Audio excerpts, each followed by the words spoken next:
বিখ্যাত জিন বিজ্ঞানী ডক্টর আবেদ চৌধুরীর উদ্ভাবিত ধান পূর্ব লন্ডনের মাটিতে সফলভাবে উৎপাদিত হচ্ছে। লন্ডনের মাটিতে ধানের এই সাফল্য শুধু গবেষণার বিজয় নয়, প্রবাসী বাঙালির হৃদয়ে শিকড়ের নতুন প্রতিচ্ছবি। বিস্তারিত আলোর রহমান খান শাহীনের রিপোর্টে। লন্ডনের মাটিতে ধানের চাষ, যা ছিল একসময় কল্পনারও বাইরে, আজ তা দাঁড়িয়ে আছে বাস্তবের মাটিতে। বিশ্বখ্যাত জিন বিজ্ঞানী ডক্টর আবেদ চৌধুরীর উদ্ভাবিত পঞ্চব্রীহি ধানের পরীক্ষামূলক সফল চাষ হয়েছে পূর্ব লন্ডনের আজম চৌধুরী গার্ডেনে।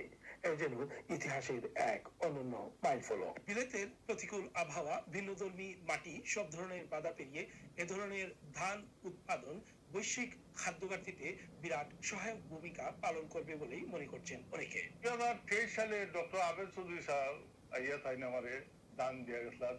23 সাল যেটা পঞ্চব্রীহি দান একবার রোপণ করলে সারও যেটা ফার্স্টবার দানটা হয়।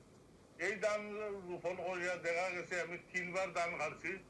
23-24 পর্যন্ত আমরা 3বার। এর বাদে স্যারে আরো আমার ভ্যারাইটি দিলে একটা আগুয়ান দান। 24-এ যে ও দানটা দিছিল স্যারে আগুয়ান দান, এটা প্রায় 3 মাসে আমার দানটা হয়েছে। এই দান থাকি আমি যে বীজ রাখছি ও বীজটাকে এবার 2024 দান লাগাইছি। এই দানগুলা সারল, এটা সারেরও ই ভ্যারাইটি।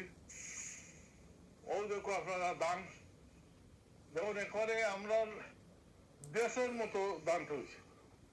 ধানটা হয়েছে আর ধানটাও দেখুন আমরা খুব পুষ্ট হয়েছে, ধান খুব হেলথি, শোষা অংশটা কম। 5 ধানের সমন্বয়ে তৈরি এই বিশেষ জাত একসাথে বহন করছে উচ্চ ফলনশীলতা, রোগ প্রতিরোধ, পুষ্টিগুণ এবং অভিযোজনের অনন্য ক্ষমতা। আমি তো প্রথমে বিশ্বাস করতে পারছি না এই দেশে যে এইভাবে সুন্দর ধান হবে। ডক্টর আবেদ চৌধুরী স্যার আশায় আমাদের বীজ দেওয়ায় আমরা এইভাবে ধান রোপণ করছি, স্বামী স্ত্রী মিলে আমরা ধান রোপণ করছি। পূর্ব লন্ডনের এ বাড়ির আঙিনায় জন্ম নেয়া এসব ধান নতুন আশার আলোর প্রতীক।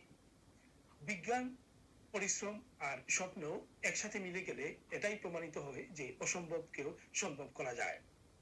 আলাউর রহমান খান শাহীন, ইকরা বাংলা টিভি, লন্ডন।